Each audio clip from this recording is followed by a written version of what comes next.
nombre es Miguel, soy un componente, un miembro de la Junta Directiva del Foro Rural Torres de la Merced y quería empezar las palabritas que os voy a dar, primero agradeciendo vuestra presencia, por el interés, por el tema que hoy vamos a tener la oportunidad de escuchar, y deciros que siguiendo con los acuerdos adoptados en la asamblea del foro, lo que estamos haciendo, lo que estamos intentando hacer es todos los meses traeros un tema que sea para nosotros importante y para vosotros que sea un tema que colaboremos con el conocimiento. Hoy tenemos la suerte de presentaros aquí el tema que es la masonería española actual y vista desde dentro. Contamos hoy, para mí particularmente, con la suerte de tener con nosotros a don Ángel Marcilla, que va a ser el ponente. Le acompaña también en la mesa don Bismar Gijena, que es el venerable maestro de la Logia de la Constitución, de aquí de la provincia de Cádiz. Y centrándome en el ponente, don Ángel Marcilla es natural de Guardo, de Palencia, ha vivido en Segovia, en Valladolid, en Madrid, en Santa Cruz de Tenerife y al final decidió instalarse en Cádiz. Vive en Cádiz desde hace 30 y tantos años. Está casado con una gaditana, que creo que será la razón por la que se ha quedado en la provincia de Cádiz, una de entre ellas, de las tantas. Es licenciado en Filosofía y Letras, con su especialidad en Psicología por la Universidad Complutense de Madrid. Doctor en Medicina por el Departamento de Neurociencia de la Universidad de Cádiz. Es especialista en Psicología Clínica y de la Salud. Ha sido profesor titular de Psicología de la Universidad de Cádiz y sigue colaborando como profesor honorario en la UCA y actualmente sigue con su actividad como docente en la UNED, la Universidad de Distancia, y con su consulta beta de Psicología Clínica. Ha escrito libros de su disciplina, ha colaborado en alguna que otra revista escribiendo artículos también sobre el tema de psicología en su ámbito científico de su especialidad. Como actividad masónica, ingresó a la Logia de la Constitución número 63 en el año 2006, ha desempeñado varios oficios dentro de ella y actualmente está como pasado venerable maestro. El venerable actual es Bismar Gijena, que nos acompaña también en la mesa. Nuestro conferenciante va a intentar acercarnos al mundo masónico, a su realidad, y el deseo que le atrae es el que nos ayude a abandonar los prejuicios que tenemos sobre el tema, sobre la masonería, desde el punto de vista del mundo profano, el que no conoce la masonería. Va a intentar desvelarnos un poquito lo que es la masonería en España y hacernos ver cómo se ha estado perseguido en nuestro país, cuando al mismo tiempo en países de la misma Europa o de América la masonería está desempeñando un papel importantísimo. Antes de darle la palabra al ponente, al conferenciante, quisiera en nombre del foro expresar nuestro sentir por la pérdida de Concha Caballero. Concha Caballero, que la tuvimos en el foro para hablarnos de su visión de la educación en noviembre del año pasado, hace 2 meses. Concha Caballero falleció esta semana y su amigo Luis García Montero escribió un precioso artículo dedicado a ella esta semana, que entre otras cosas decía lo siguiente: perdemos una compañía para recordar la historia y para aprender a vivir en el presente mientras se recuerda. Vivimos, nos acostumbramos a perder, cambian las ciudades, las mentalidades, los debates de la realidad, y esta transformación vertiginosa nos exige una respuesta. Concha Caballero fue para mí un ejemplo a la hora de interpretar los cambios del mundo, de la pérdida. Fortalecida contra los dogmas, las nostalgias paralizadoras, las deslealtades y el rencor. Ella no olvidó nunca la dimensión sentimental que debe anudar los ojos y las palabras de la gente de bien. Supo iluminar la dimensión sentimental y humana de la política. Concha era una compañía imprescindible para recordar el pasado y mirar hacia esa parte del presente que llamamos futuro. Más allá de las siglas y los intereses particulares, ayudaba a comprender la dignidad de muchas batallas y la necesidad de saber interpretar las pérdidas para estar a la altura de las circunstancias. Esto es lo que escribió su amigo Luis García Montero y son palabras que queremos hacer nuestras y desde aquí pues tener un recuerdo para con Concha Caballero y su familia. Y sin más, agradecer tu presencia, Ángel, y todo tuyo. Bueno, es una satisfacción poder estar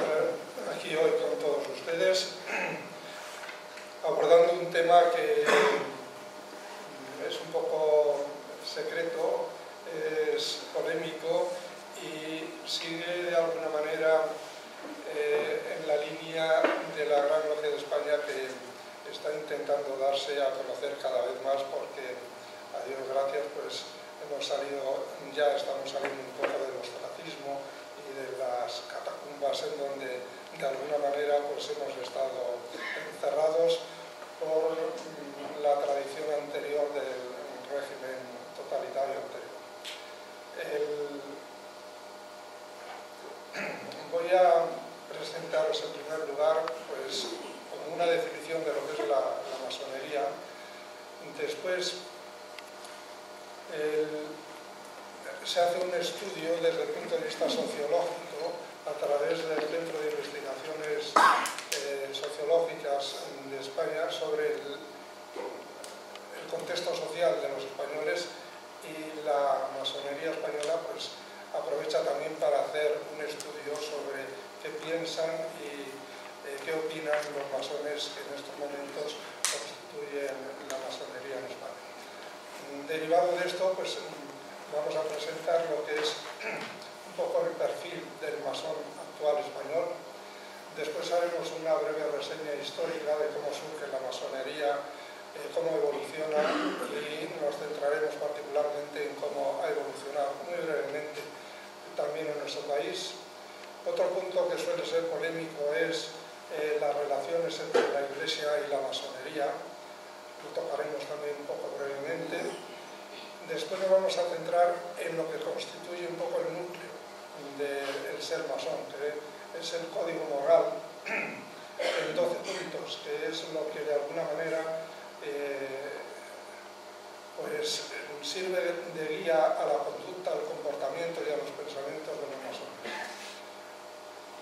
También un poco por encima lo que es el templo, lo que llamamos el templo, donde nos reunimos, es el lugar de trabajo para realizar nuestras actividades masónicas. Los ágapes, que son una continuación de los rituales que se hacen dentro del templo, los grados que existen dentro de la masonería, el ritual y los símbolos. Es un poco los puntos básicos que yo quiero comentar con ustedes, al final de los cuales, pues, como siempre, quedarán dudas y sugerencias que se pueden hacer. Pues se abre un coloquio que será atendido básicamente por el venerable maestro que me acompaña, Bismarck, y por mí mismo.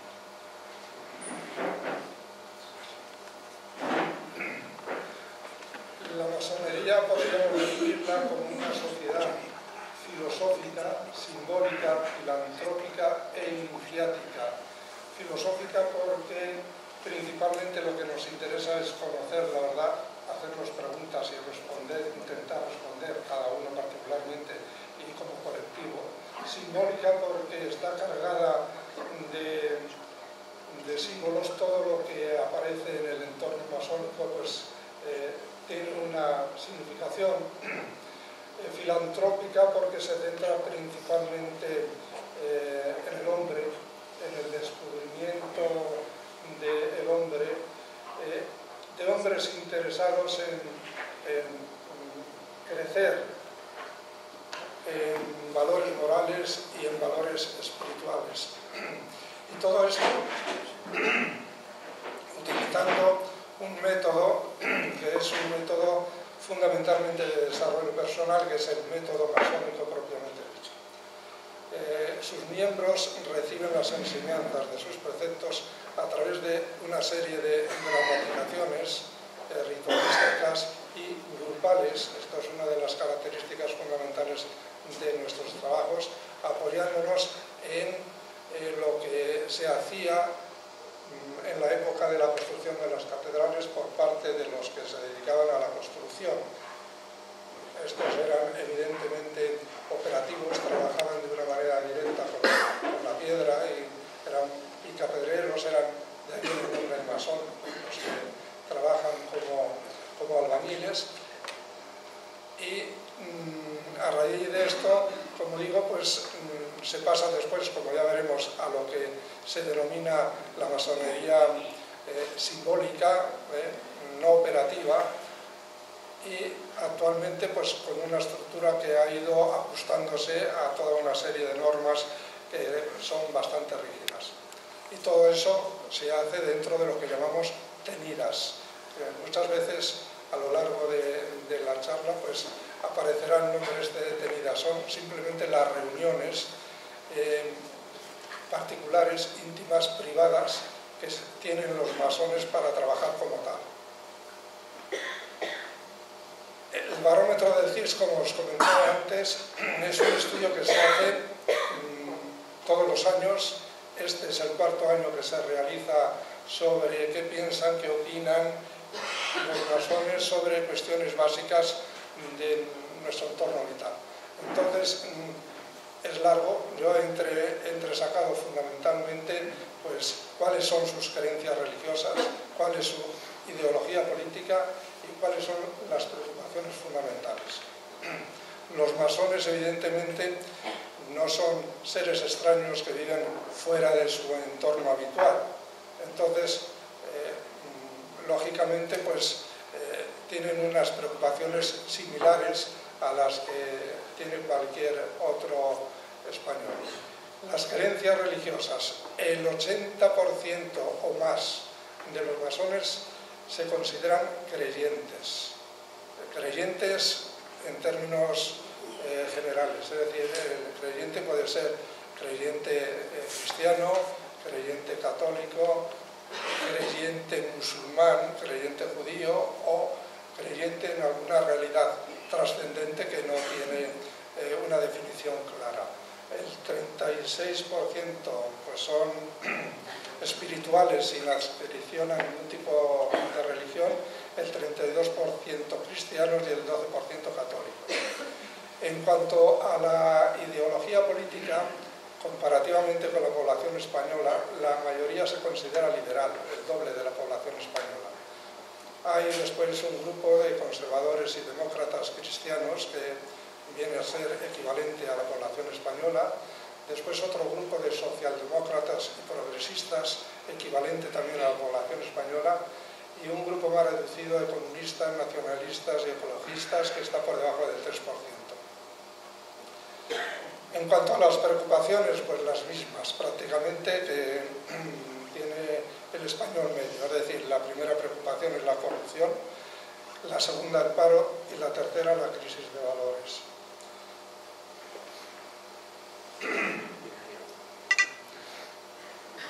El perfil del masón español actualmente es de un hombre de 50 años, creyente, de ideología liberal progresista, preocupado por valores espirituales, con estudios superiores, profesional competente y de éxito en su entorno, y pues hay un poco de todo: médicos, abogados, empresarios, funcionarios, militares, jubilados, etc.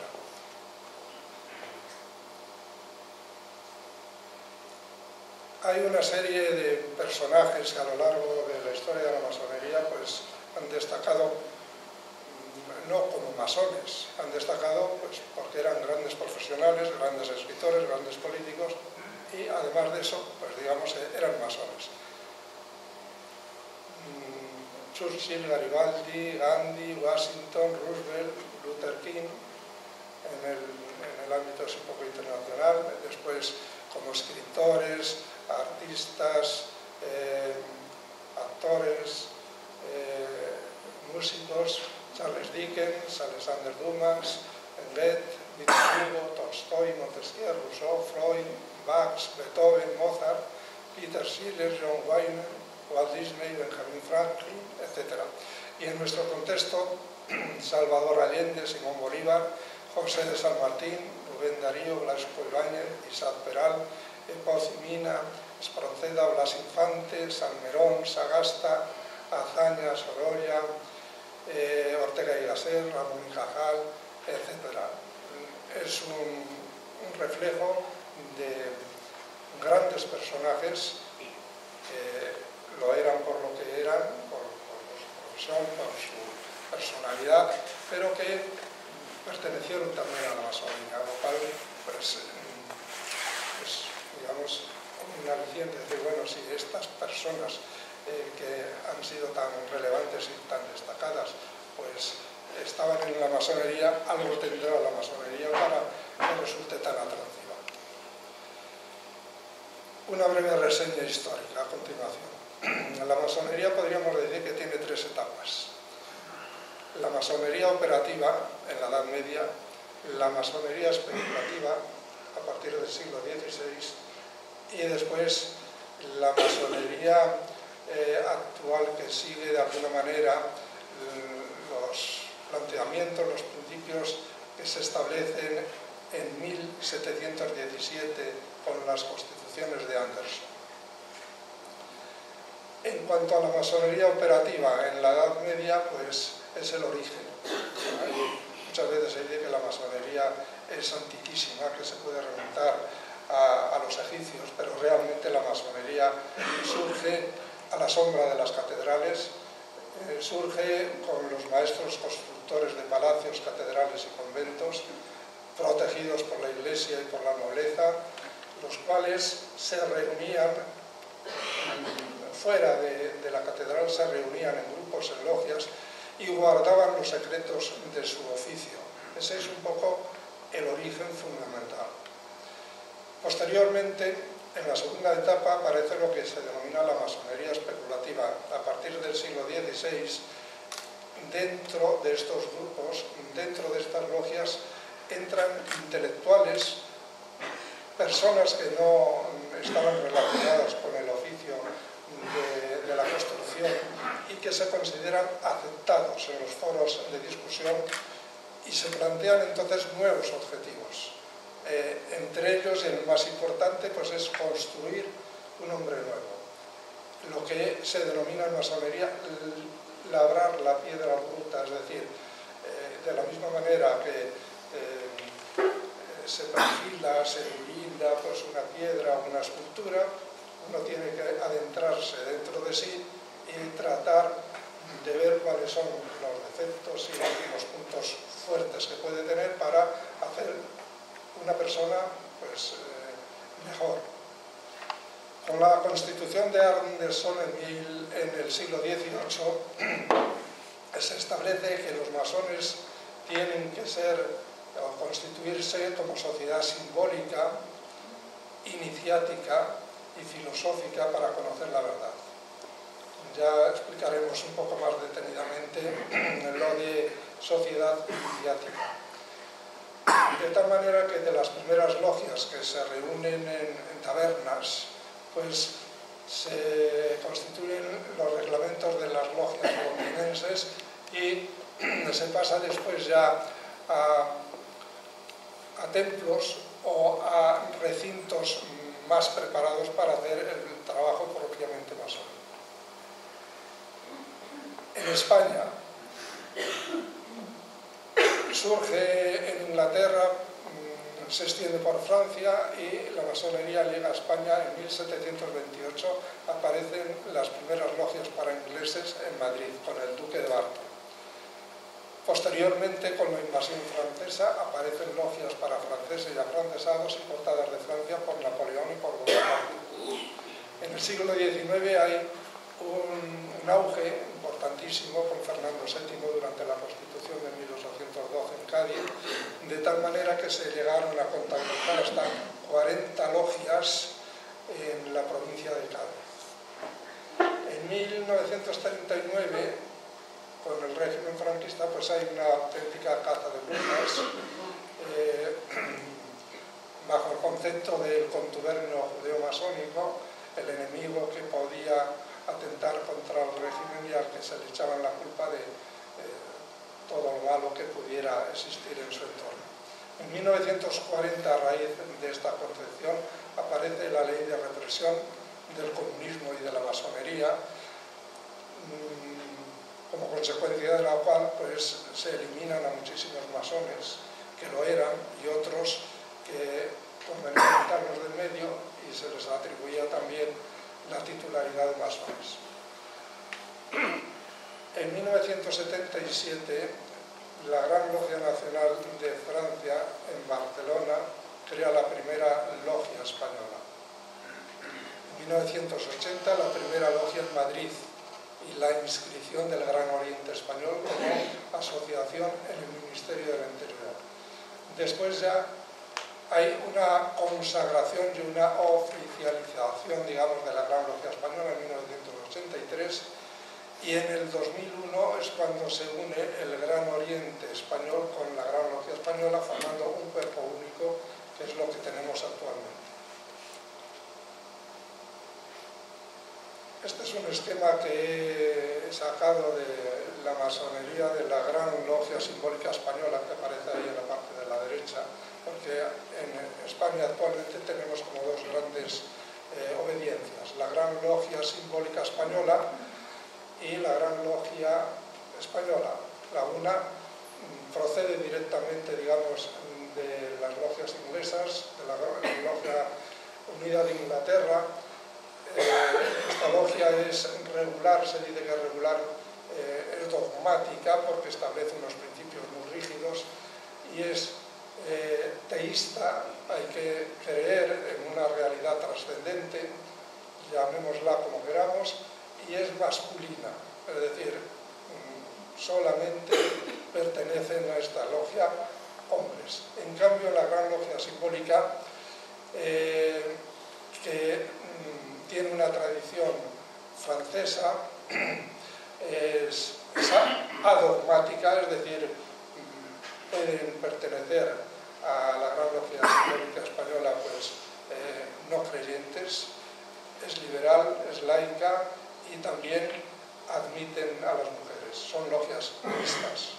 También quiero decir que hay algunas logias que son exclusivamente de mujeres. Es decir, en estos momentos hay logias exclusivamente de mujeres, logias exclusivamente de hombres y logias mixtas. De los 6 millones de miembros de la masonería que hay en el mundo, la Gran Logia de España pues, es heredera del legado histórico de del Gran Oriente Español. Es el único cuerpo masónico con vínculos de amistad y reconocimiento con todas las grandes logias regulares del mundo. Tiene unos 3.000 miembros en 172 logias con diferentes ritos. Los ritos son formas de trabajar dentro del grupo, modalidades distintas. Para que se me entienda, pues es un poco como dentro del cristianismo pues está el protestantismo, el catolicismo, el rito copto, el rito griego, etc. Pues dentro de la masonería hay varios ritos. El rito es antiguo y aceptado, el rito de emulación, el rito francés moderno, el escocés rectificado, el rito sueco, el Schröder, etc. Este es una imagen de una gran asamblea de la Gran Logia de España. De vez en cuando hay grandes concentraciones de todas las logias para celebrar algún tipo de acontecimiento, y lo pongo un poco como un reflejo para que vean lo que es una gran asamblea. Tengan en cuenta que hay unos 5 millones de masones en Estados Unidos, 700.000 en Gran Bretaña, en México unos 500.000. Son datos aproximados. En Francia unos 250.000, en Portugal 20.000, en Noruega 16.000. Digo que son datos aproximados porque hay momentos en que hay más, momentos en que hay menos, porque la gente entra y sale libremente. Un punto que siempre ha sido penoso, sobre todo para la masonería, es las relaciones con la Iglesia. Sobre todo, fíjense que pongo la flecha de la Iglesia hacia la masonería, porque siempre los ataques, digamos, que han venido de la Iglesia hacia la masonería, no de la masonería hacia la Iglesia. Quizá porque la masonería tiene muchos elementos religiosos y en cierta medida se le ha considerado en algunos momentos como una religión más, que no lo es. Al menos no lo es como una religión al estilo clásico que nosotros conocemos. La primera condena que se hace de la masonería por parte de Clemente XII se hace por admitir personas de distintas creencias dentro del grupo. Pío IX, León XIII, el Concilio de Trento, en esta época se intensifican también las condenas. Con Juan XXIII y el Concilio Vaticano II hay una cierta apertura al diálogo y una declaración sobre libertad religiosa. Con Pablo VI hay un cierto clima de entendimiento y se abre un poco la posibilidad al ingreso de católicos en las logias. Sin embargo, en la última declaración de la Congregación para la Doctrina de la Fe, aunque no se menciona ya la masonería de manera explícita, sin embargo, no se cambia el juicio respecto a las asociaciones masónicas por defender principios que, desde el punto de vista de la Iglesia, se consideran irreconciliables con la doctrina católica. Este ensañamiento, digamos, de la Iglesia con la masonería es propio no solamente de la Iglesia, también es propio del comunismo, es propio de las dictaduras, es propio de los estados totalitarios que no aceptan pues, posturas racionales, posturas discrepantes o posturas diferentes a las del régimen establecido. Por parte de la Iglesia se considera que lo que nosotros llamamos el Gadu, el gran arquitecto del universo, que es un poco como la idea de Dios, es una concepción abstracta, no es un ser personal como debiera ser. En cuanto a la moral, la Iglesia considera que la moral masónica es una moral muy subjetiva, no ligada a ningún tipo de religión. Es una moral como muy personal. Por otra parte, la masonería se centra en el hombre, es antropocentrista, frente al teocentrismo de la Iglesia católica. Se critica la autonomía de la razón que plantean y defienden los masones frente a una fe ciega en los dogmas que se plantea desde el punto de vista de la Iglesia católica. En este sentido, los masones defienden lo que llamamos el esoterismo, es decir, el crecimiento, el mirar hacia adentro y crecer espiritualmente hacia adentro. Y por otra parte, la masonería es como muy sincrética, es decir, recoge de distintas religiones, de distintas culturas, de distintas creencias, todo aquello que considera positivo y lo hace suyo. En este sentido, pues, se acepta a Jesucristo, se acepta a Mahoma, a Zoroastro, como grandes maestros que han hecho aportaciones importantes a la humanidad. Decíamos antes que quizá una de las explicaciones por las cuales ha habido estos ataques permanentes de la Iglesia hacia la masonería es primero porque la masonería tiene muchos elementos religiosos en su entorno, en su terminología, en su forma de trabajar, y por otra parte, pues porque surge de la propia Iglesia a la sombra, como decíamos antes, de las catedrales, y se va separando poco a poco con un espíritu pues, más crítico y más diferenciado. Otro de los puntos que definen de una manera muy clara lo que es, quizá es el punto fundamental que podemos tratar, es qué normas, qué código moral tiene el masón. Entonces, existe lo que llamamos la regla en 12 puntos que tratamos de llevar a cabo y que tratamos de cumplir lo mejor posible. Primero, es una fraternidad iniciática que cree en el gran arquitecto del universo, en una realidad trascendente. Segundo, se respetan los antiguos deberes. Los antiguos deberes pues, es un poco la manera de trabajar tradicional. Somos como muy conservadores en este sentido.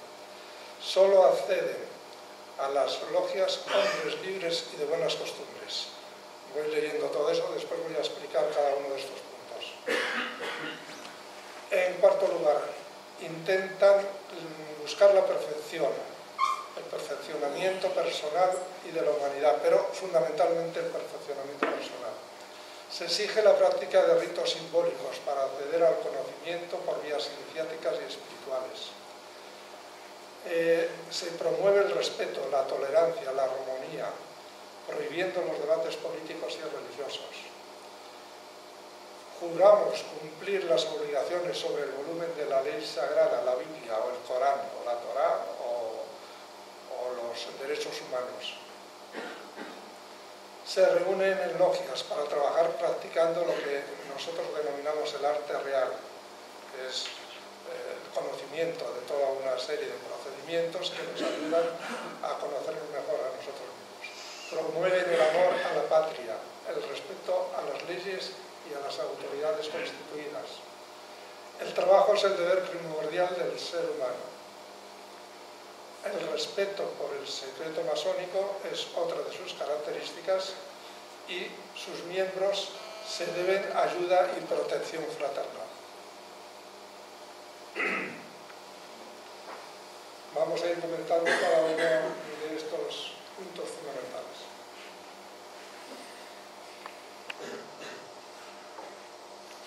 El primero es que es una fraternidad, es un grupo de personas, es una fraternidad iniciática. Iniciática significa pues que se comienza un camino y hay que seguirlo aprendiendo todo lo que en cada uno de los grados comporta, desde el primer grado, que para nosotros es el grado del aprendiz, se pasa al segundo grado, el grado de compañero, y al tercer grado, que es el grado de maestro. Prácticamente con eso está hecho el camino, el grado de maestro. Ya veremos que en muchos ritos existen hasta 33 grados diferentes, pero lo básico es eso. Eso es lo que significa que es una fraternidad iniciática y que cree en el gran arquitecto del universo, pues ya lo hemos comentado antes.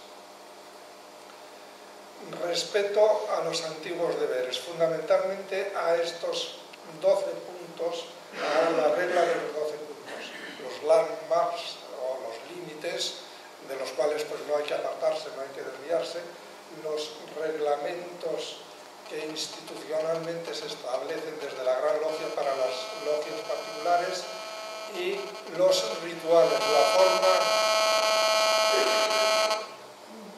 la forma de trabajar dentro del templo. ¿Quién puede acceder a una logia? En principio, hombres libres y de buenas costumbres. En general, la masonería no hace proselitismo, no hace propaganda, aunque, como decíamos al principio, pues ahora hay una política más de apertura y de información. Los requisitos para acceder a una logia pues es que sea un hombre libre, como decíamos, y de buenas costumbres, en primer lugar, con disponibilidad temporal y económica, creyente, equilibrado y maduro. Es elitista, la masonería es elitista. Es decir, para hacer filosofía tiene uno que tener resuelto todas sus necesidades básicas. Primum vivere deinde filosofare. No se puede hacer filosofía, no se puede intentar desarrollarse como persona si uno está pasándolo mal por las razones que sean. Después decimos que tiene que ser una buena persona, que sea equilibrado, que sea sensato. No es un grupo terapéutico, el que esté fastidiado, pues que vaya al psicólogo o que vaya que busque otras vías. Pero en este sentido se hace una selección rigurosa porque pues, si entran gente, como han entrado muchas veces, pues que no reúnen las condiciones que se requieren, pues el grupo se resiente. Son como manzanas podridas que hacen que se estropee el grupo. Para entrar pues se hacen 2 aplomaciones, 2 entrevistas por parte de alguno de los miembros de la logia y después se somete a aprobación por parte de los miembros de la logia que dan su consentimiento o su rechazo. Se exige relativamente mucho para entrar, pero hay una gran libertad para salir. Mucha gente se piensa que el que entra, como sucede muchas veces en sectas, en donde uno entra y cada vez se siente más presionado para seguir y no puede salir. Aquí puede uno entrar y salir todas las veces que quiera. Es decir, puede pasar periodos dentro y por lo que sea decide salir y hace una carta y solicita que durante un tiempo va a estar fuera o para siempre va a estar fuera y para amigos.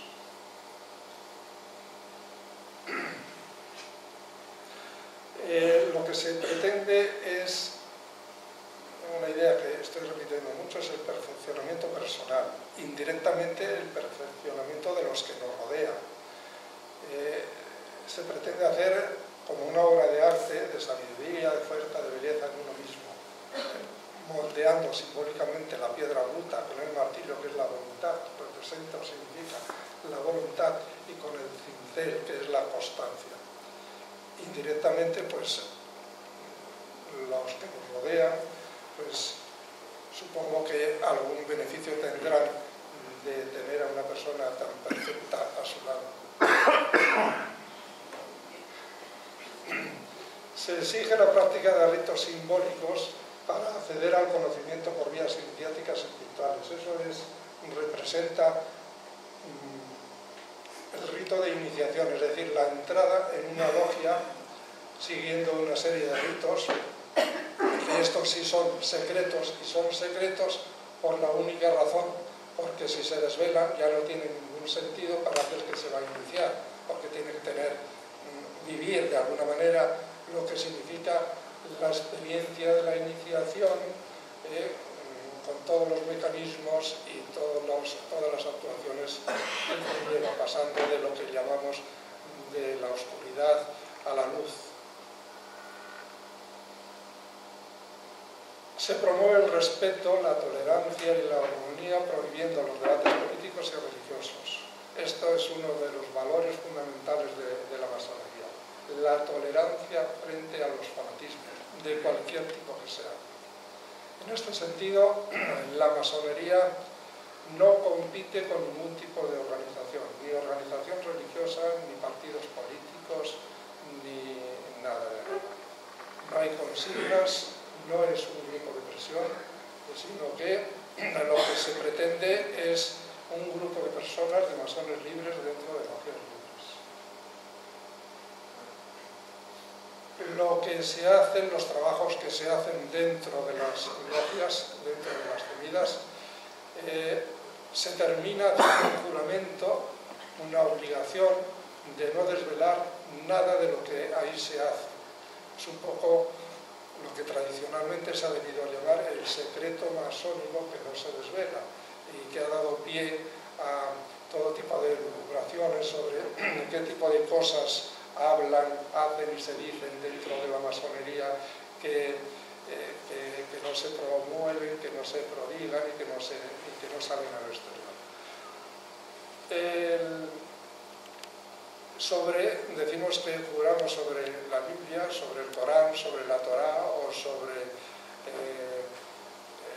los derechos humanos. La asistencia a las tenidas y a los ágapes es una obligación también expresar mediante escritos, mediante planchas, llamamos nosotros, pues el trabajo interior que uno hace y se somete a consideración del grupo y se debate y se guarda el secreto sobre todos estos trabajos que se han realizado.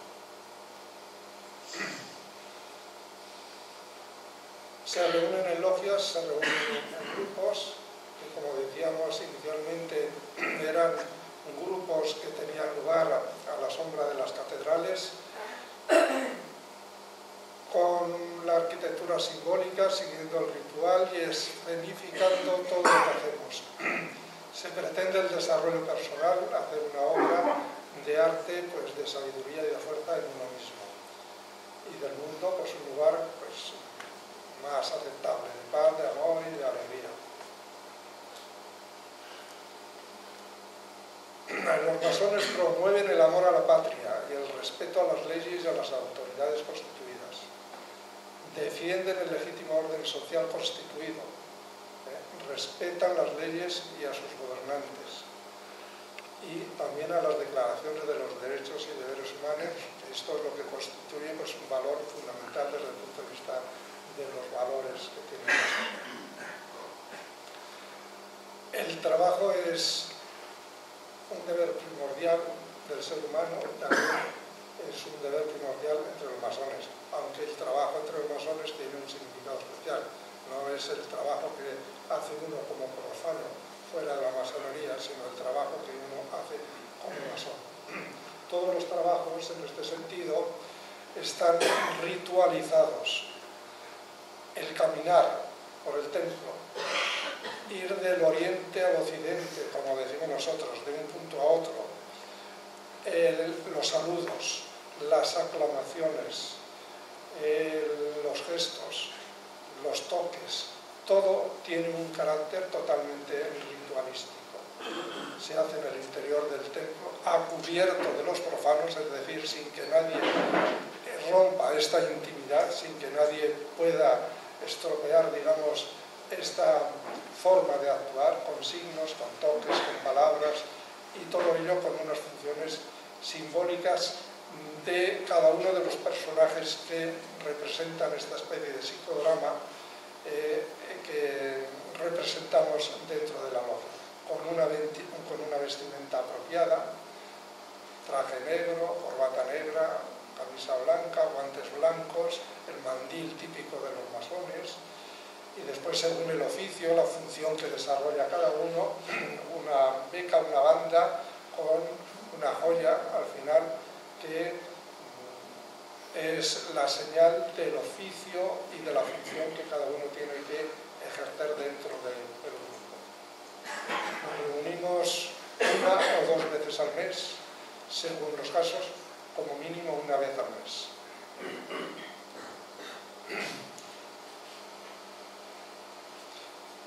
Hay un respeto por lo que se llama el secreto masónico, que se ha extendido mucho como que cuál será el secreto de los masones. En realidad, como vengo diciendo, no hay ningún secreto especial. El secreto está dentro de uno mismo y lo puedes desvelar cuando quieras. En este sentido se dice que la masonería es una sociedad no secreta, sino más bien discreta, que no va propagando a derecha e izquierda todo lo que ocurre, todo lo que piensa, todo lo que hace.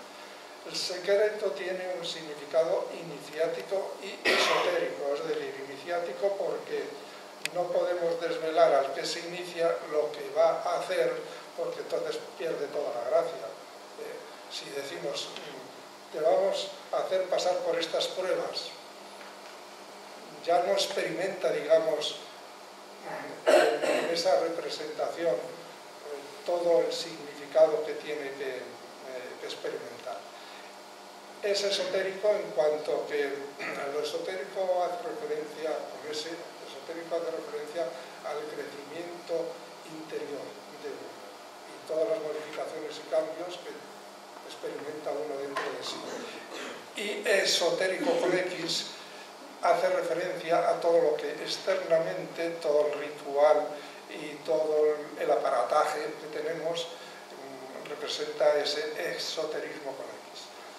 De esta manera se revive en psicodrama ritos y símbolos, se preserva la intimidad del grupo, sus actuaciones y sus miembros, y hay una frase que es curiosa y que es enormemente significativa, que la lee el que se inicia mientras está pensando y reflexionando antes de entrar en el grupo, antes de entrar en la logia, que dice: visita interior a terrae rectificandum invenius occultum lapide.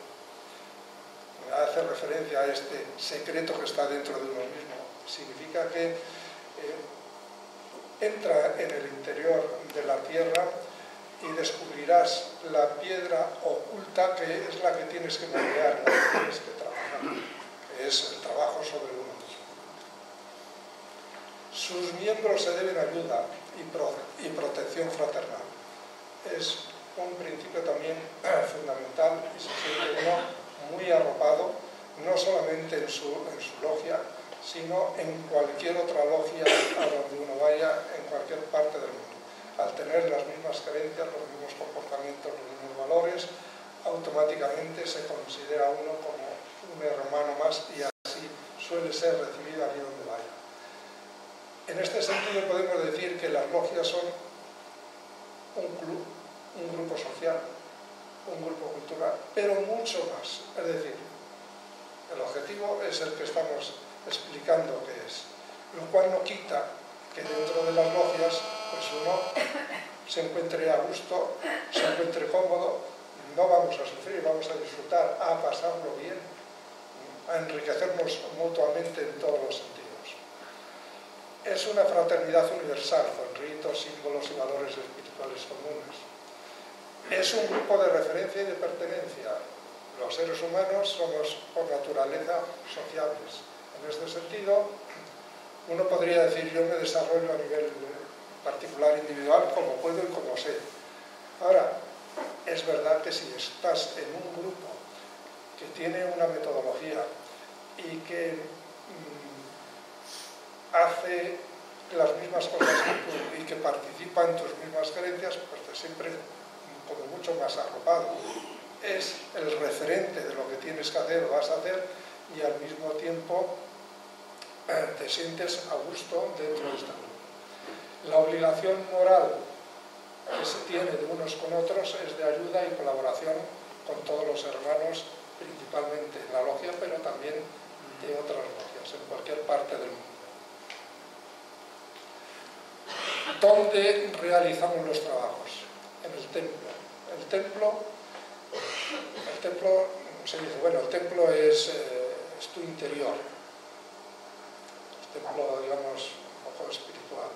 Pero el templo material, pues, puede ser el lugar en donde colocamos todos nuestros artilugios para hacer las tenidas, y es el lugar de reunión en donde una vez al mes o dos pues nos reunimos para hacer estas tenidas,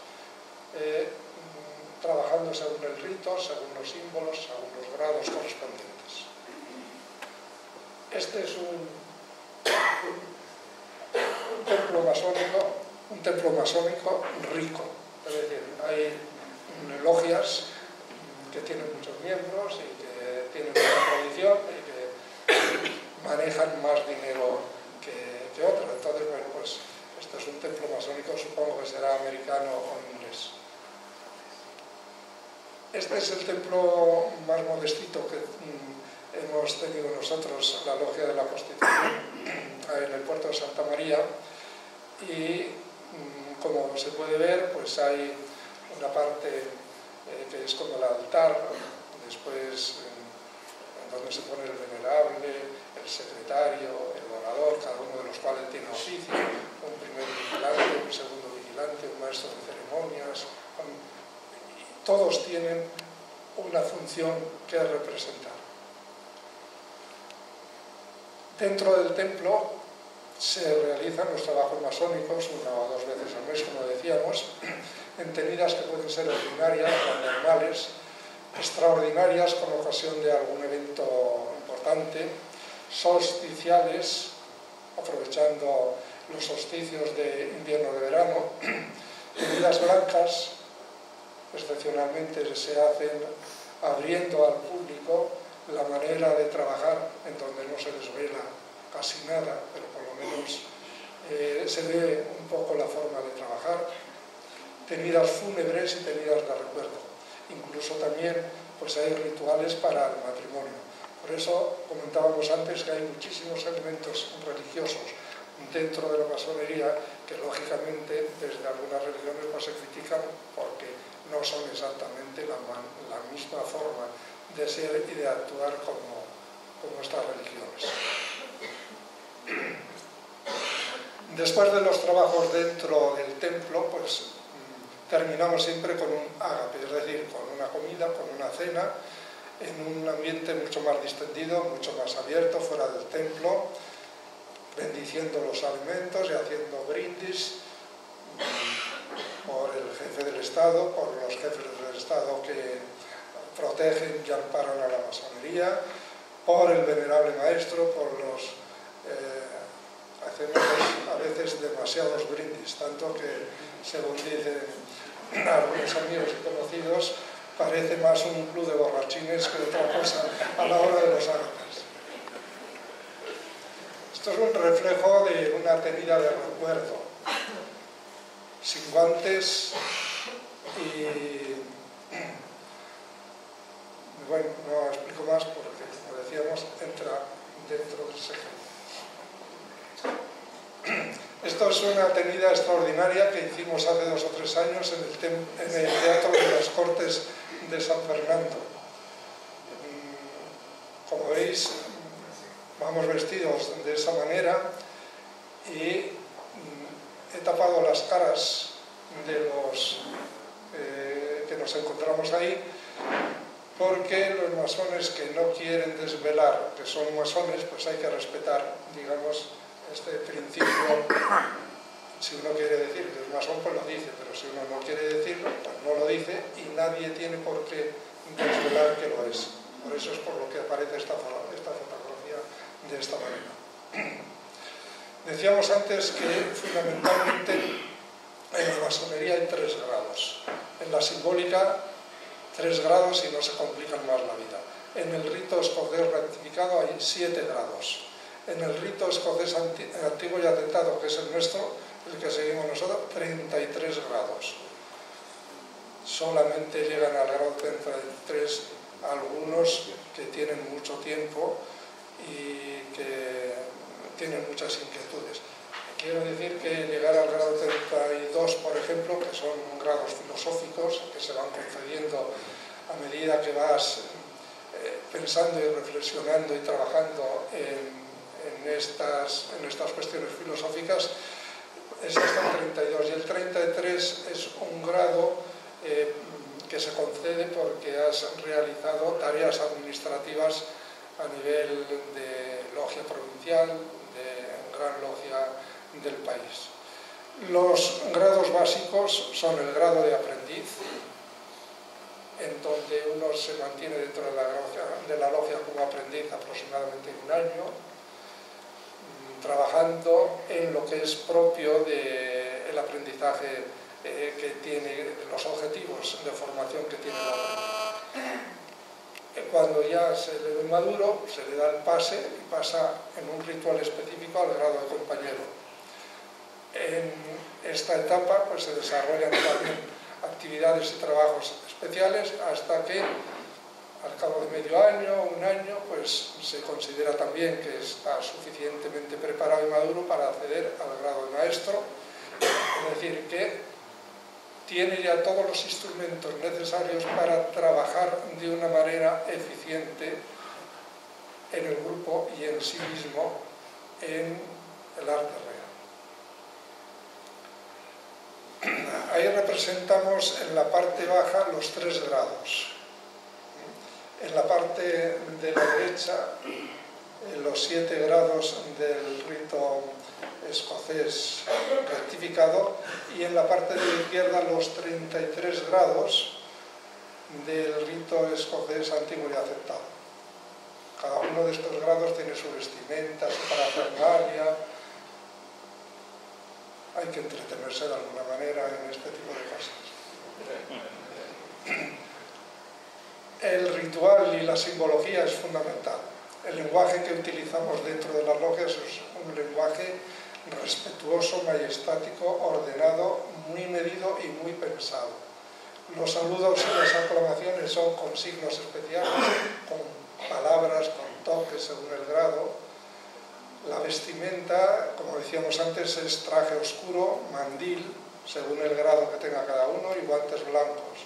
Las 3 luces son el compás, la escuadra y el libro de la ley sagrada. Los tres pilares, la sabiduría, la fuerza y la belleza. La escuadra representa la materia, la rectitud del venerable. El compás representa el espíritu, la justicia. El nivel representa la igualdad. La plomada, fíjate que son todos instrumentos de la masonería operativa.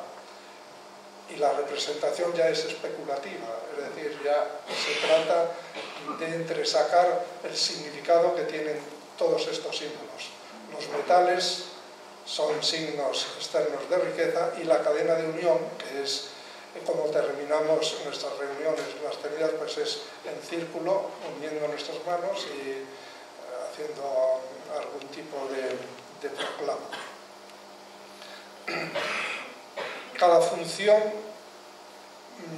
está representada por un símbolo. Por ejemplo, dentro de la logia pues hay un maestro de ceremonias, un experto, un secretario que toma nota de todo lo que hacemos, un tesorero que lleva las cuentas, un venerable que es el que, digamos, es el líder del grupo, un primer y segundo vigilante que ayudan al venerable a realizar los trabajos, un orador que se ocupa de que las normas se cumplan rigurosamente y un hospitalario que recoge las limosnas para la beneficencia.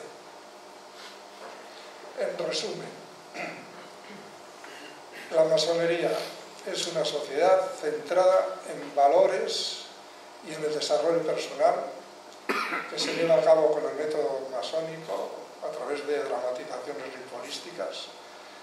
Está constituida por hombres libres y de buenas costumbres, maduros, creyentes, de ideología liberal y socialdemócrata, y que ha tenido una evolución desde los primeros talladores de piedra, que pasan después a la especulación, que se reúnen a la sombra de las catedrales y terminan finalmente pues, de la manera que estamos hoy, haciendo nuestras tenidas, unas veces en templos, otras veces en hoteles, otras veces en locales que se van adaptando, intentando en todo momento pues, llevar a cabo este código moral de 12 puntos. Con esto yo doy por terminada la charla y abrimos ahora el coloquio para que todo el que tenga algún tipo de pregunta o alguna sugerencia que hacernos, pues estamos abiertos a ello.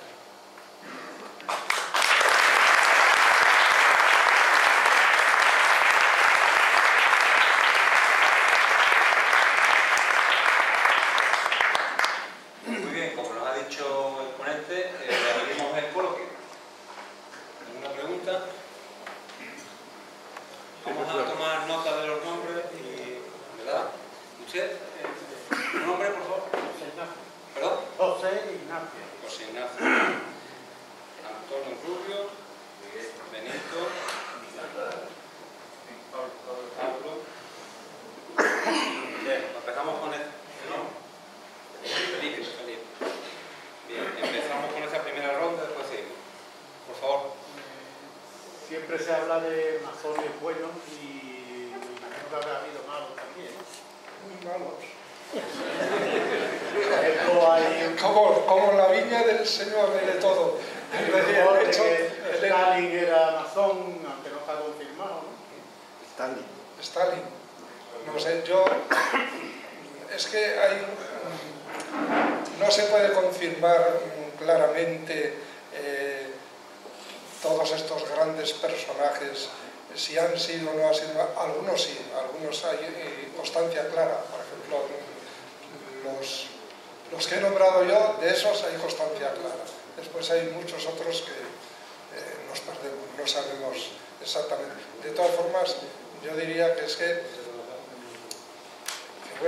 la masonería está para ayudarte a ser mejor persona, pero el que sale torcido, y dentro de la masonería hay, como dice un hermano nuestro, auténticos talibanes, que para nosotros que defendemos la tolerancia y vamos a encontrar, pues hay auténticos, y duran pues lo que duran o hacen el daño que hacen, tanto fuera como dentro. Y también quería preguntar, ¿es cierto lo de las votaciones con bolas negras y blancas? Es una forma, nosotros lo llamamos la votación por balotaje, o balotas en una urna. Cualquier decisión importante, por ejemplo, la entrada de alguien que solicita entrar, se hace mediante votación, generalmente ritualísticamente con bolas blancas y negras. Muchas veces se hace a mano alzada porque no va a herir la sensibilidad de nadie, más o menos todo el mundo está de acuerdo en que sí, o en que no, y se hace a mano alzada. ¿Y tiene que haber una unanimidad? Para unas cosas sí, para otras no. Por ejemplo, para la entrada, si hay 3 bolas negras, ya no entra. Y es normal porque es un grupo en donde, si yo estoy en el grupo y va a entrar alguien con el cual yo no me voy a sentir cómodo, yo voto que esa persona no entre. Y además procuro decir a los demás hermanos de la logia, oye, yo no voy a estar cómodo con esta persona. Y en general, pues se suele respetar. Sí, yo quería hacer una pregunta. Dentro de toda la exposición que ha hecho, hay un punto que me ha llamado un poco la atención y quería preguntárselo. ¿La masonería es una sociedad que solamente admite a gente rica? Porque, según la exposición del momento, solamente hablan de personas acomodadas, sin problemas económicos, con una gente saneada. Las personas que no tienen esa condición no pueden entrar a la masonería porque no pueden aportar, digamos, dinero o no puede estar una estabilidad dentro del grupo.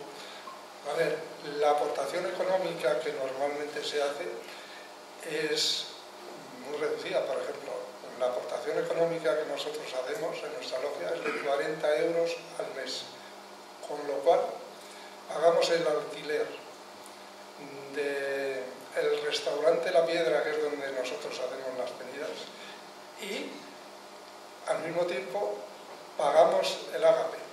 Es decir, con 40 euros funcionamos.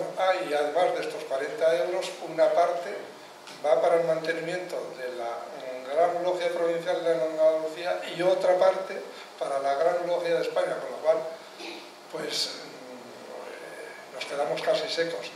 Entonces, si uno puede permitirse el pagar 40 euros, es un hombre bueno y de buenas costumbres, tiene un criterio equilibrado y sensato y un cierto nivel intelectual, porque los temas que ahí se tocan, pues hay que tener, con eso es más que suficiente. No hace falta que sea rico. Rico espiritualmente hablando, si se quiere. Más que todo lo que se intenta es que la persona que entre, pues, pague lo mínimo, pero cumpla con esa obligación. Yo creo que, lo que explicado, es homogeneizar un poco el grupo. Sí, y lo que le ha explicado Ángel, pues yo creo que no es una cuestión de rico, pero sí, digamos, hay una cuestión de compromiso y que intentamos que se cumpla. Aún así, hay gente que no la cumple, ¿no? Incluso siendo rico. También. A ver, que profundizar un poco sobre el origen. Parece que es medieval, pero ha dicho que incluso se podría remontar a Egipto. Y al hilo de esto me gustaría ver si hay alguna conexión con el judaísmo. Repite la pregunta que no se oye. ¿Cuál era la pregunta que no se A ver, con micrófono. Decía Benito, preguntaba, que quería que abundara un poco en los orígenes de la masonería. Que había oído anteriormente que el ponente había referenciado que podría incluso hablarse de que sus principios pudieran estar en Egipto, en los tiempos. También le ha pedido que profundice en la relación que pudiera tener con el judaísmo.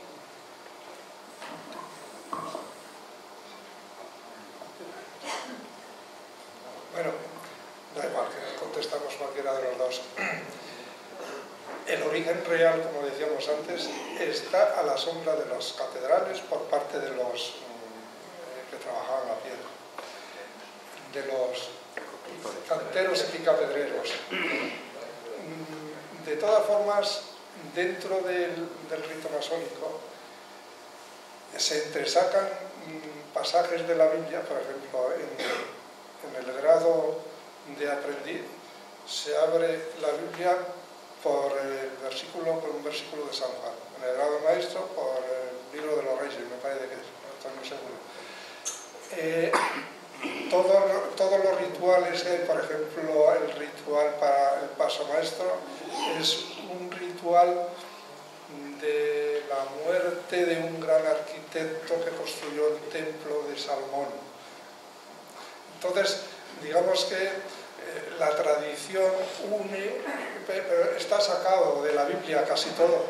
No es que tenga su origen ahí, sino que se fundamenta simbólico. Eso es.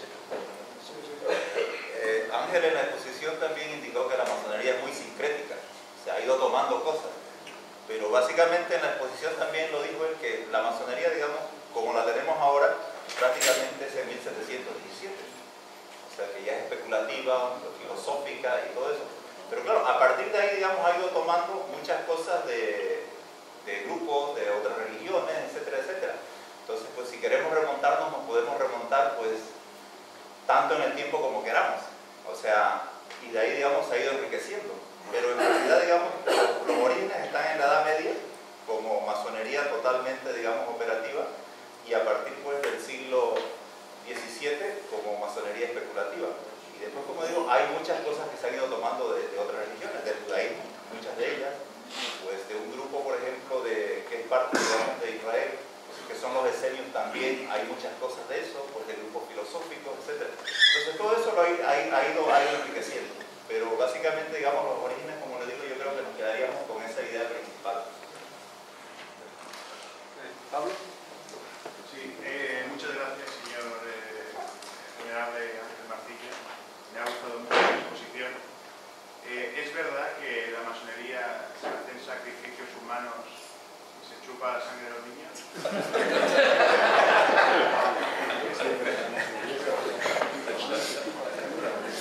Yo creo que esta pregunta es de coña. Creo. Y hace referencia quizá a los grandes prejuicios que ha habido siempre con respecto a la masonería, hasta el punto de decir, bueno, pues que en rituales satánicos pues se hacían sacrificios sangrientos y bueno, eso entra dentro de una leyenda que no tiene absolutamente ningún sentido. El que existan otros prejuicios un poco más razonables se entendería, pero esto es que es absurdo totalmente. Bueno, de hecho, por ejemplo, yo no me inicié aquí en España, yo me inicié en Sudamérica. Y en general en América, y cuando digo América, pues hablo desde Alaska hasta Tierra del Fuego, ¿no?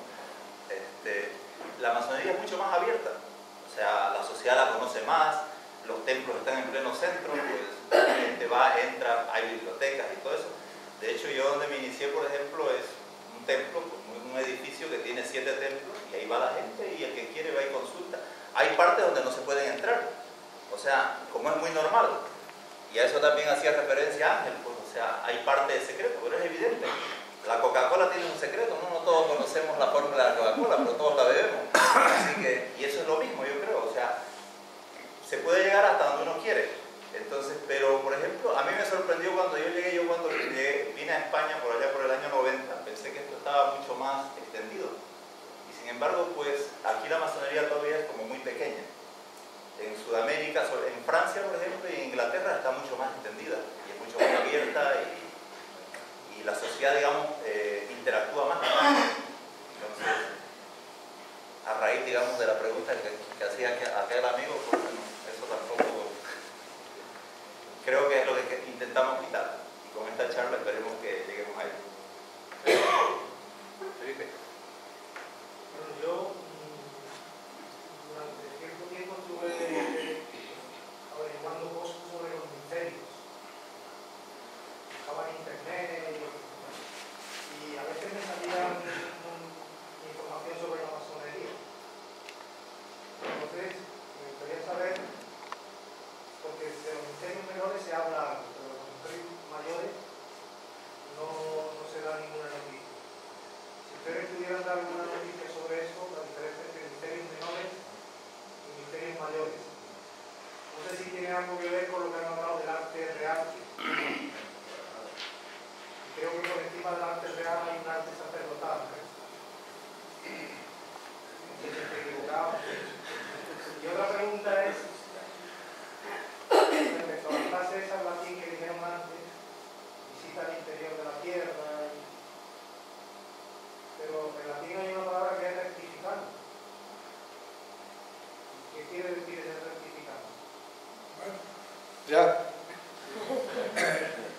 Empiezo por lo segundo. Rectificandum significa que intentes rectificar, moldear, cambiar, corregir lo que de malo hay dentro de ti y potenciar lo bueno.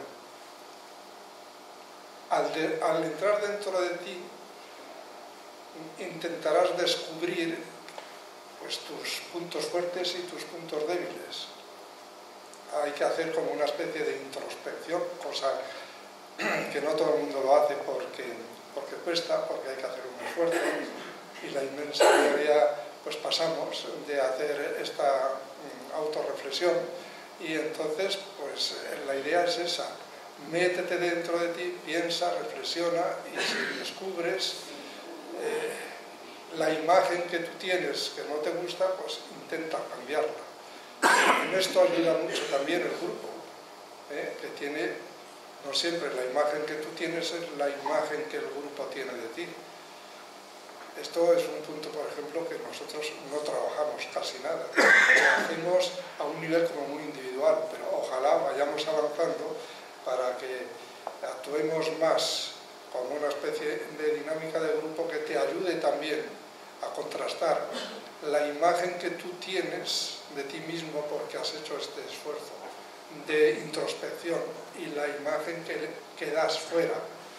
Eso puede ayudar enormemente al desarrollo personal. En cuanto a los grandes misterios y pequeños misterios, yo no sé diferenciar qué significa grande y pequeño.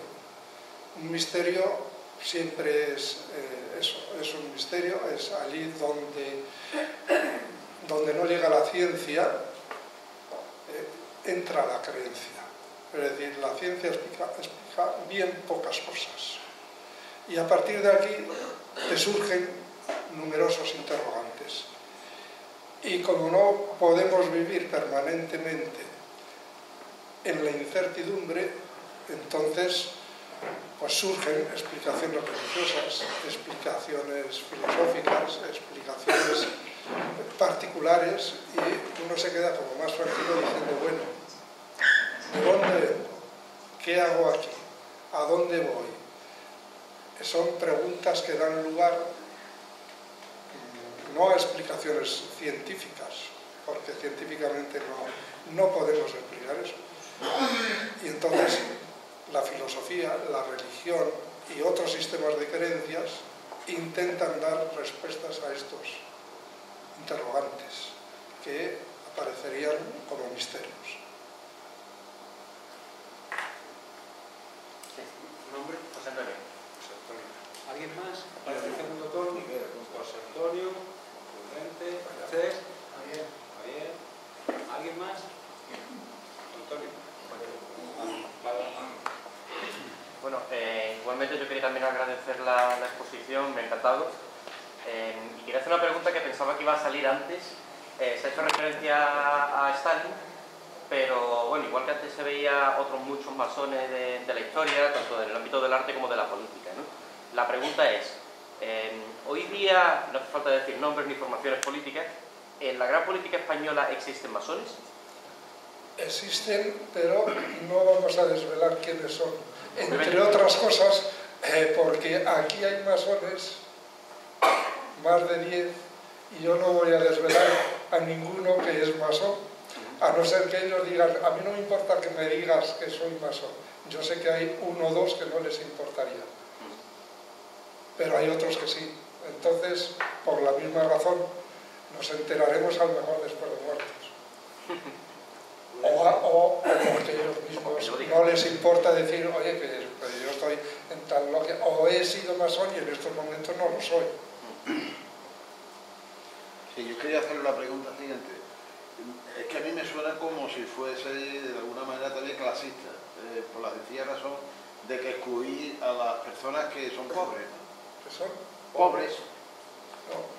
Porque si no puedes pagar esos 40 euros, además Sí. lo ponéis bien claro. No, si no puede pagar los 40 euros no entra. Eso está más claro, pero es que es una exigencia, pagar En cuanto deja de pagar, lo echamos, ¿eh? No, pero especificáis también, claro, de que hay gente que tiene un poder adquisitivo, que, bueno, entonces hay gente que son pobres no pueden entrar en la... Es que esto es un lujo, y los lujos hay que pagarlos.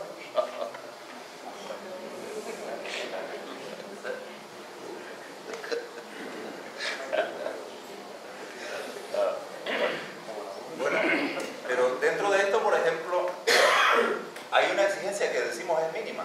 O sea, yo creo que 40 euros, digamos, una persona que ya quiere dedicarse a estas cosas, porque entendemos que el que no puede cubrir eso, pues es muy difícil que se dedique, digamos, a querer filosofar o a hacer otras cosas. O sea, porque primero hay que cubrir las necesidades básicas, ¿no? Entonces, pero bueno, si hay un hermano, por ejemplo, que tiene problemas y todo eso, pues tenemos, por ejemplo, un cargo que es el hospitalario, que él se encuentra, por ejemplo, y tiene que ver si hay algún hermano que tiene algún problema. Y en ese caso, por ejemplo, el taller ocurre, va, lo ayuda, o sea, como cuando hay algún enfermo, con la beneficencia, o sea, hay un montón de cosas. Pero claro, o sea, a la pregunta que usted hacía, o sea, creo que la exigencia es mínima, pero para entrar hay que cumplirla. Pues una vez dentro, si hay problemas, ya digamos el tema es diferente. No sé si le queda claro. Ya, lo que pasa es que si no tiene dinero no puede entrar, aunque tenga espiritualidad y la gana de tiene dinero. Pero no solamente el que no tiene dinero, tampoco entra un desequilibrado. Tampoco entra alguien que tenga una inteligencia limitadita, porque es que ¿qué va a hacer ahí? Está fuera de esto, es que los temas que se plantean, es que de entrada yo pienso que no está motivado para este tipo de trabajos o de actuaciones. En ese sentido es elitista, porque establece unos criterios selectivos. Tú dejando, no tiene caballo, no entra. Claro. Es que antes la situación que tenemos ahora, ¿no? Que nosotros tenemos un ejemplo del foro, ¿no? Que hacemos una cultural y tal y cual, y pagamos 20 euros, pero al año, claro, al año. Y cuesta trabajo cobrarlo. Javier. Bueno, la verdad es que quisiera preguntar un poco por el secreto de los masones, pero es que no voy a preguntar cuáles son, sino más bien la función que tienen. He querido entender que en principio los rituales de iniciación son secretos, pero que en sí mismos no es que tampoco sean nada especial, sino son secretos como el hecho, o sea, el contenido del mismo no es especialmente significativo. También que son secretos los trabajos realizados. Entonces quería ver si, lo que quería preguntar era, si a medida que una persona se va iniciando, se van iniciando los secretos, se van juntando, o cuando va pasando de grado, tiene que ver con que tiene derecho a conocer más secretos, o es que ha alcanzado el grado porque ya se conoce a sí mismo. Los secretos son de los masones hacia fuera, hacia los que no son masones. Pero es que dentro de los masones, los aprendices no intervienen ni participan en las tenidas de los compañeros. Los compañeros no participan en las tenidas de los maestros. Es decir, el secreto de los maestros no lo conocen los compañeros, el secreto de los compañeros no lo conocen los aprendices. Y a medida que van en este camino iniciático avanzando y van conociendo esos secretos hasta que llegan al grado de maestro. Por ejemplo, ellos no ven ni siquiera la ceremonia. No entran. No entran. Es que... Hay muchos símbolos que vienen a lo mejor de... Sí, son distintos. Entonces puedes conocer lo que es el significante, lo que es el dibujito, pero no sabes lo que significa, a no ser que ya pase al siguiente grado. Es que no saben siquiera qué es lo que se hace dentro de cada grado. No se sabe hasta que no entras, hasta que no lo experimentas directamente. Entonces eso es un secreto que se guarda como tal precisamente para... Si tú lo lees y después pasas de grado, digo, bueno, ¿qué sentido es? Si yo ya lo sabía, si esto no... Entonces tú tienes que vivir de alguna manera ese ritual o esa dramatización y te tiene que sorprender. Había otra palabra pedida a la izquierda. Perdón, estoy un poquito afónico. Yo tengo una duda de hace ya mucho tiempo. El tema masonería, o digamos, bueno, sí, masonería, ¿tiene alguna relación con templarios? Me refiero, cuando Urbano manda atacar, digamos, a los templarios por el tema monetario, porque están haciendo catedrales, están haciendo de todo, ¿tiene algo que ver con, digamos, los constructores de estos templos y demás? ¿Algo que ver con ellos? O solamente es independientemente de todo el tema? Porque digo, digamos, Urbano, el tema del templario, algunos eran hospitalarios, otros eran arquitectos. Entonces, claro, que hicieron de una fortuna con lo que cobraban en la cruzada. ¿Tiene algún tema que ver, alguna iniciación la masonería en este tema? Porque para colmo comienza en Inglaterra. Porque la primera cruzada sale de Inglaterra. La cuarta sale de Francia, creo. ¿Tiene algo que ver el tema también de la separación más o menos con la Iglesia por el tema de que Urbano ataca a los templarios? Yo sé que me voy muy atrás, pero bueno, me gustaría saber si hubiera algún tipo de relación. ¿Vale? Gracias. Con respecto a esto, pues, o sea, la masonería, digamos, entre los orígenes que datan está el tema de los templarios, la parte, digamos, del arte real que se llama.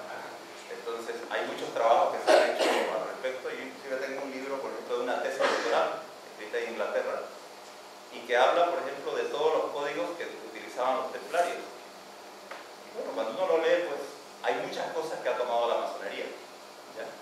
Pero claro, la masonería es posterior. Estamos hablando de que, o sea, la parte de los templarios más o menos en 1327 fue cuando se ajustició a Jacques de Molay. Entonces, a partir de ahí, no es que los templarios desaparecieron, o sea, empezaron, digamos, se disgregaron, aparecieron nuevas órdenes y todo eso. La masonería tomó mucho de ello. O sea, ¿por qué? Porque era una orden que estaba muy bien estructurada, de hecho fueron los primeros banqueros de Europa. Y el tema, digamos, de eliminarlo, yo creo que fue un tema totalmente económico y político. O sea, se les debía tanto que ya no se les podía pagar. Así que, bueno, la mejor forma de no pagar es quitarlos del medio, ¿no? Y ya no es ¿cómo? Claro, pero es que la Iglesia les debía también. O sea, los que más le debían eran el rey de Francia y el Vaticano.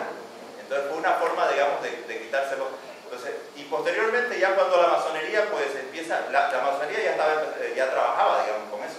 Pero cuando continúa, digamos, el tema, se tomaron muchas cosas de todos los códigos morales, ritualísticos de los templarios. La conexión viene por ahí. O sea, se ha heredado mucho, digamos, de los templarios de masonería. Actualmente, ¿qué queda entre los masones de los templarios? Pues aquellos que quieren pasar a un grado superior,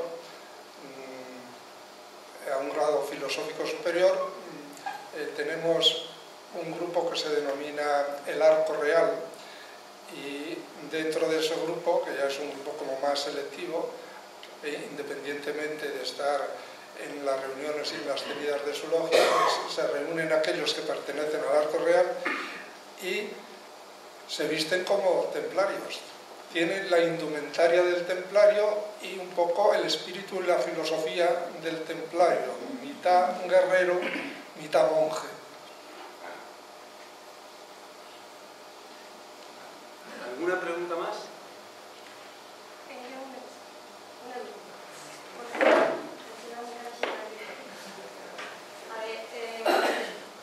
Imagino que de aprendiz a conseguir el grado de maestro implica, por un lado, que has conseguido pulir tu piedra, que has conseguido ser mejor persona y que has conseguido más intelecto. Imagino que más cultura, más conocimientos. Esto te obliga a exportarlo en tu vida exterior, a demostrarlo en tu día a día, porque te lo veas para ti, te lo veas para los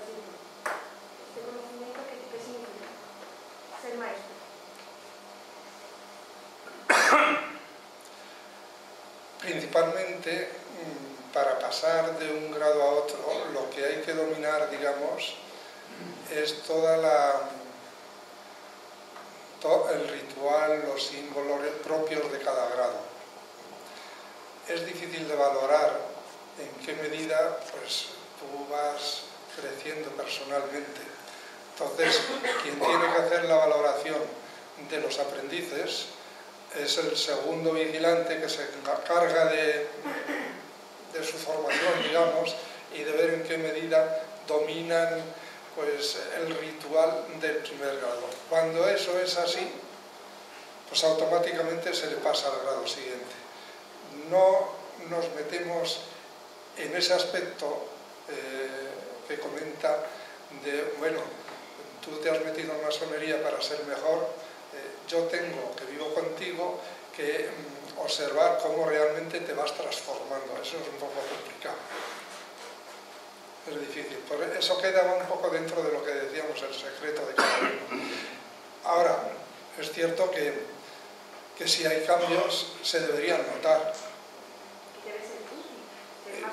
Claro, se debería notar. Es decir, si tú intentas ser mejor persona, pues eso se tendría que notar, sobre todo en tu entorno más próximo, en tu entorno personal, en el ambiente laboral.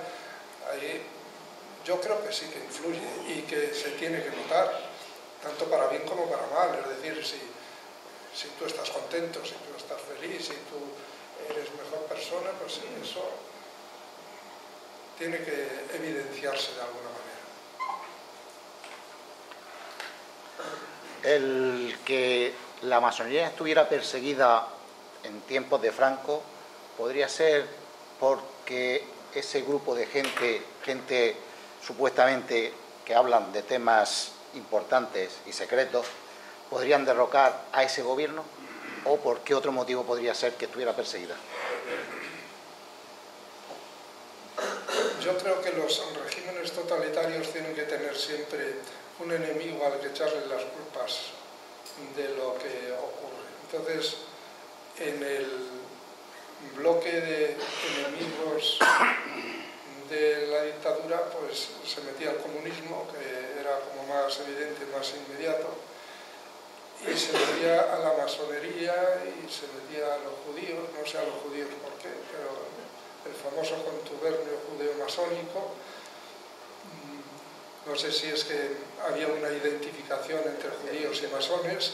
El hecho es que pues, todos los regímenes totalitarios excluyen a la masonería porque son librepensadores, porque no comulgan, digamos, con los planteamientos ideológicos, políticos, filosóficos o religiosos del régimen.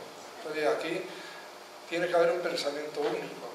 Si ustedes no tienen este pensamiento, fuera represión o eliminación. Por eso es por lo que muchas veces la masonería pues ha tenido que estar reuniéndose en secreto. Parte de los secretos masónicos también vienen como consecuencia de estas situaciones de que tenían que reunirse en la clandestinidad, porque si no eran eliminados. Se dice que Franco intentó en 2 ocasiones ser masón. Una estando en Larache y se le excluyó, después más adelante lo intentó por segunda vez, también fue excluido. En cambio un hermano suyo era masón. ¿Por qué no se le aceptó? Pues las logias de aquel entonces verían algo que no les convencía del todo y no sé si esto influiría también en esa especie de animadversión contra la masonería. Yo pienso que más la primera razón que esta. Estaba cabreado.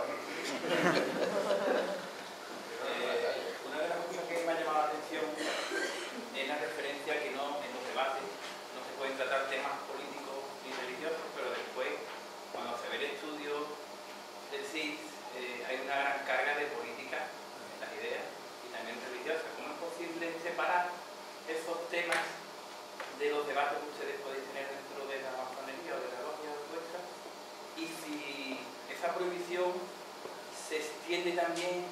a lo que es la convivencia fuera del templo, fuera de estas convivencias que tenemos? Pues para eso. Dentro de las tenidas, como eso está muy regulado y como decíamos, se utiliza un lenguaje muy medido, muy controlado, muy estático, todo aquello que pueda dar pie a enfrentamientos y a disputas se elimina y no hay cosa que dé más pie que la política y que la religión. Entonces, eso no significa que los masones no hablemos de política y de religión, pero fuera de la tenida. Es decir, por ejemplo, nosotros, aparte de la tenida, tenemos una reunión semanal antes de la tenida, que son los comités de logia para maestros, para preparar la tenida, y ahí tocamos todo lo divino y lo humano. Y tenemos nuestras peleas porque dentro de nuestra logia pues hay radicales de derechas y radicales de izquierdas. Y de centro, pero los de centro no somos radicales. Había una pregunta de una señora ahí, Manu. Por un lado, el tema de la Segunda República, de hecho, vemos la novela de Azaña y, bueno, yo tenía conservado la historia de eso también, el contacto de varias gente haciendo contacto empresarial que fueron masones. O sea, de una manera indirecta, la masonería le llevó a un compromiso político o el trasfondo que Franco también rechaza es que realmente había una gran cantidad de masones republicanos. No sé qué relación, quizás usted dice, de quizás un terreno personal, pero la consecuencia y el trasfondo que había una masonería detrás y había gente que pertenecía a una logia de la fraternidad, en el Puerto Santa María había otra logia que era Claridad, y investigando el tema de los empresariados me he encontrado con una gran cantidad de masones. O sea, a cierto punto, el cambio que hubo en la Segunda República y todo esto, yo creo que en el fondo estuvo motivado por la gran implicación de masones. Bueno, o sea, los masones, o sea, han intervenido en política, evidentemente. A la pregunta que hacía aquí el señor también, en las tenidas no se permiten esos temas, pero más que todo por el tema partidista. O sea, pero en la política, pues la política es algo cotidiano en nuestra vida y prácticamente han intervenido, digamos. Si nos vamos un poquillo más allá, toda la revolución, por ejemplo, en Sudamérica fue hecha por masones. Ya ustedes vieron ahí entre los famosos, pues están casi todos los próceres de la independencia sudamericana, ¿no? Bolívar, San Martín. De hecho, ellos dos fueron iniciados en Cádiz. O sea, Cádiz en esa época, digamos, era un centro de efervescencia en masonería. Entonces, y también en la Segunda República, pues por supuesto que había muchos. Entonces, lo que pasa es que yo creo que se fue más allá. O sea, Ángel lo dijo. O sea, pues fue también una forma de buscarse a los enemigos y a quien uno pues, no le interesaba y quitarlo del medio. Que eso se utiliza mucho también políticamente. Entonces, y era una forma muy fácil de hacerlo. Ahora, ¿por qué, por ejemplo, también se habló del contubernio judeo-masónico? ¿Por qué lo metieron a los judíos? Yo pienso que fue un guiño que le hizo Franco a Hitler, porque en realidad, digamos, estaban un poco conectados, pero él tampoco no quería, o sea, estar muy de frente, digamos, en esto. Entonces fue una forma de ponerse un poco de lado, pero sin estar tan a la delantera.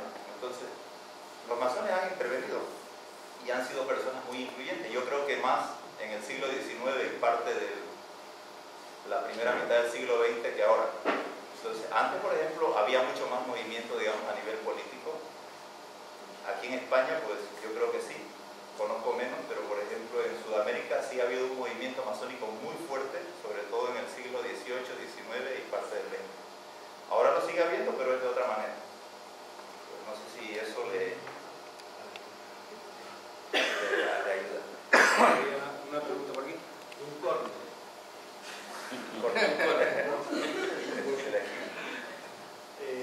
Cuando habla de la masonería como una sociedad que va hacia el conocimiento filosófica, a mí más me ha sonado, y no sé qué, a veces que tiene mucha relación, pero claro, no sé el proceso que se lleva a cabo dentro de las actividades que ustedes realizan, pero me ha sonado mucho a psicología, ¿no? A un proceso psicológico que va encaminado a la mejora de la persona, al autoconocimiento. Cuando habla usted de retirar, introducirse en la tierra y retirar la lápida para ver lo que hay dentro, el secreto de cada persona, me suena mucho al inconsciente, a Freud. De hecho, no conocía que Freud fuese también masón. El proceso de convertirse en una buena persona, ¿no? También como decía Carl Rogers, o incluso me ha sonado mucho a Jung, a Carl Gustav Jung, con toda su simbología. No sé, no conozco el proceso porque no estoy dentro de la masonería, si dentro de lo que se realiza es un proceso psicológico de mejora como ser humano, o es más bien un proceso de conocimiento del mundo más que de autoconocimiento. El objetivo es, más que el conocimiento del mundo, es el propio conocimiento para que te ayude en tu desarrollo personal. Es lo que se llama hoy la psicología positiva. En general, la idea que se tiene para ir al psicólogo es: tengo problemas, voy al psicólogo. Sin embargo, hoy día hay mucha gente que, sin tener problemas, van al psicólogo porque quieren desarrollar al máximo el potencial que tienen. En esta línea, es en la línea, digamos, que se plantea el trabajo en masonería, centrado fundamentalmente sobre lo que ya tienes para conseguir más, y al mismo tiempo, pues,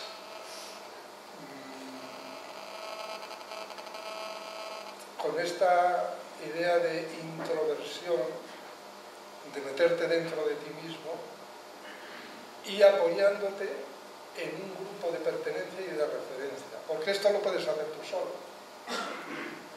Pero a mí me acuerdo al principio, cuando yo entré, que el gran maestro de la Logia Provincial de Andalucía me dice: ¿y tú, que eres psicólogo, por qué te metes aquí?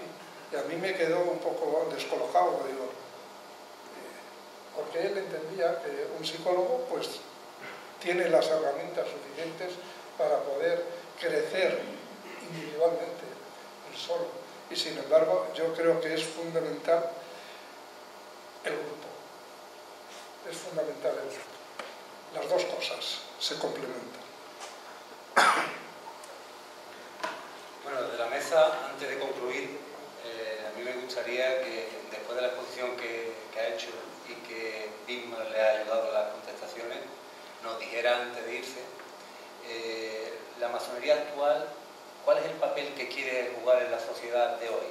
Porque nos han contado de dónde viene, cuáles son sus orígenes, pero la pregunta mía sería, ¿qué quiere la masonería? ¿Hacia dónde quiere caminar? ¿Y cuál es el papel que quiere jugar en la sociedad actual?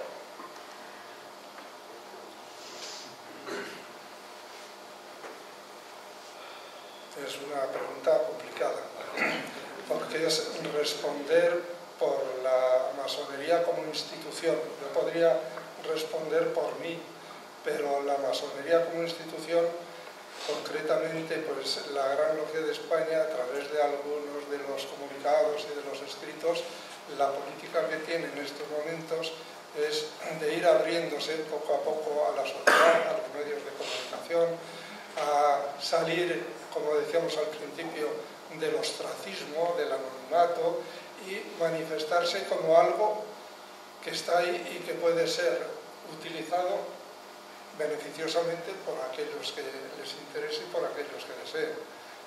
Es un poco, yo creo, lo que desde el punto de vista institucional se pretende. Yo, al mismo tiempo, tengo la percepción de que hay inquietudes en el sentido de hacer poco a poco una masonería que no esté tan anclada en el pasado. Una masonería del siglo XXI, es decir, los masones de antes hicieron la masonería de su época, y los masones del siglo XXI, pues igual tenemos que hacer una serie de cambios adaptados al tiempo que nos toca vivir. ¿Cómo compaginar el mantener los valores y conservar los valores tradicionales con las nuevas adaptaciones, los nuevos retos de los tiempos modernos. Eso creo que es uno de los objetivos que a nivel institucional se plantean. Apertura y hacer frente a los nuevos retos. Bueno, pues como fin, agradeceros a todos vuestra asistencia, particularmente al ponente y al venerable de la Logia de la Constitución. Y hoy para nosotros, los miembros del Foro Plural Torre de la Merced, es un día agradable en el que nos sentimos bastante contentos por este gran número de personas que han venido hoy a escuchar esta ponencia. Desde el Foro Plural Torre de la Merced tenemos la costumbre, al ponente siempre, de regalar pues este presente, que es la Torre de la Merced donde estamos. Con ello queremos agradeceros vuestra